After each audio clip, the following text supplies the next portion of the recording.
After days of rising military tensions, the United States and Iran appear to be stepping back from the edge of a wider conflict.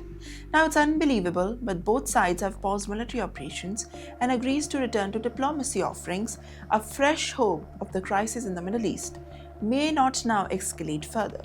According to reports, Washington and Tehran have agreed to stop all military strikes for now. This decision follows recent clashes around the Strait of Hormuz, one of the world's most important shipping routes and the global oil supplies. Now, officials say that the move is meant to protect commercial shipping, reduce the tensions, and avoid direct military confrontation. The next step is expected to take place in Doha, Qatar, where American and Iranian officials are scheduled to meet for talks.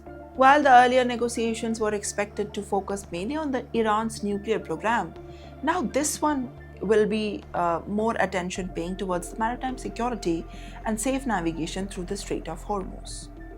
Reports also suggest that both sides have considered a direct military communication, a hotline between US Central Command and Islamic Revolutionary Guard Corps. Such a hotline could now prevent misleading and reduce the risk of the accidental conflict, although it is not yet operational. However, the diplomatic opening comes as Iran's supreme leader continued to deliver sharp criticism for the United States and Israel. In a strong statement, he accused both countries of committing war crimes and demanded the accountability. The Iran's leader also referred to the missile strike on a primary school in the city of Mina.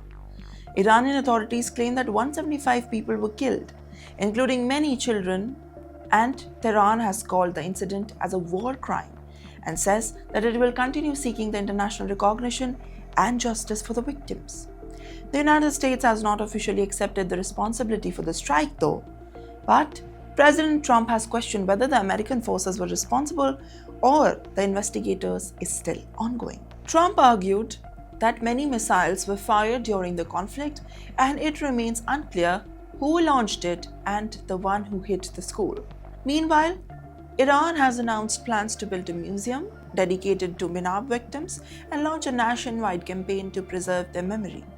Iran officials say that remembering those killed is both a national and humanitarian responsibility.